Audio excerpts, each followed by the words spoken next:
అతిరథ మహారథులు అలాగే ఉపాధ్యాయులకు మరియు బాలికలందరికీ 80వ సంవత్సర స్వతంత్ర దినోత్సవ శుభాకాంక్షలు. ముందుగా ఈరోజు ఇంత ఘనంగా ఇంత స్వేచ్ఛగా ఉన్నామంటే ఈ పిల్లలు బిస్కెట్లు పంచుకుంటామంటే స్వతంత్రం ఈజీగా పిల్లలు బిస్కెట్లు తినడానికి రాలేదు.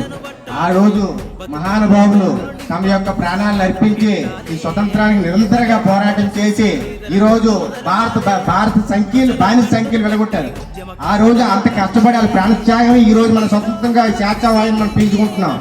అటువంటి మహానుభావుల పేర్లు మనం స్మరించుకోవాల్సిన అవసరం ఎంతైనా ఉంది. ఈ రోజు నిజంగా ఆ రోజు 1927లో డిసెంబర్ 19వ తారీఖున రామ్ ప్రసాద్ బిస్లా ఆయన ఊరికంపంకి వెళ్ళి రేపు మాపో తీయబడుతుంటే వాళ్ళ అమ్మగారు వెళ్ళారన్నమాట. ఆయన దగ్గరికి వెళ్తే ఆ బ్రిటిష్ అధికారులు చూశారు. వాళ్ళ అమ్మగారి నుండి చిన్న కంటి నుండి కూడా చిన్న కన్నీరు పొట్టు కూడా రాలేదు.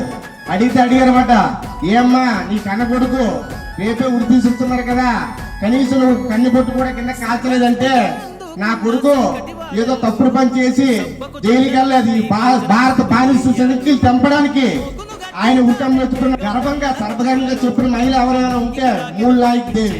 అటువంటి ఎంతో మంది కన్నతగులు ప్రాణత్యాగం ఈ రోజు మన భారతదేశ స్వతంత్రం. ఆ రోజు వాళ్ళు అలా చేయబట్టే ప్రశాంతంగా చదువుకుంటున్నాం, ఉంటున్నాం, తింటున్నాం అంటే వాళ్ళు గొప్పతనమే. అంతేకాదు మనకి ఎవరలేదు. సుభాష్ చంద్రబోస్ ఈ దేశానికి ఈ రక్తం నుండి ఈ దేశానికి స్వతంత్రం తీసుకొస్తామన్న మహానుభావుడు. అటువంటి ఎంతో మంది మహానుభావులు ఈ దేశానికి స్వతంత్రం వచ్చింది. 1947 అంతకుముందు భారతదేశ పరిస్థితి ఎలా ఉండేదంటే ఒక చక్కటి మహాకారి చెప్పారు తిలకముర్తి నరసింహమూర్తి గారు.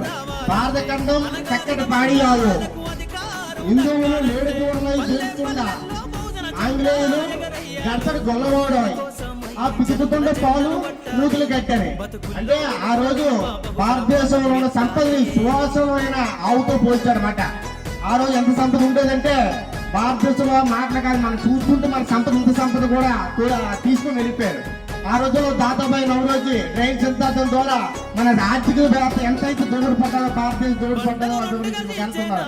ఒకరి వల్ల స్వతంత్రాలు మహానుభావులు ఎంతో మంది ప్రాణం చేయబట్టి ఈ రోజు అంతా మనం చక్కగా ఉంటున్నాం. కనుక వారి ప్రాణాల త్యాగాలకైనా మనం అనుభవించి ప్రతి ఒక్కరు కూడా ఈ భారతదేశం మీద ఒక నైతిక విలువతో చదువుకొని చక్కగా ఒక ప్రయోజనమైతే అవుతారని కోరుకుంటాను. మీరు ఎప్పుడైతే ప్రయోజనం అవుతారో ఈ కన్నతండ్రులకి, ఈ పాండ్రికి, విశాఖపట్నం జిల్లాకి రాష్ట్ర మొత్తంగా పేరు తీసుకొచ్చి ఒక మంచి అభివృద్ధిలోకి వెళ్తారని నేను కోరుకుంటూ ఇంత చక్కటి అవకాశం ఇచ్చిన స్వతంత్ర సమరయోధుల యొక్క అభిమానులకు మరియు పెద్దలందరికీ పేరు పేరుగా ధన్యవాదాలు చేసుకుని సెలవు తీసుకుంటాను.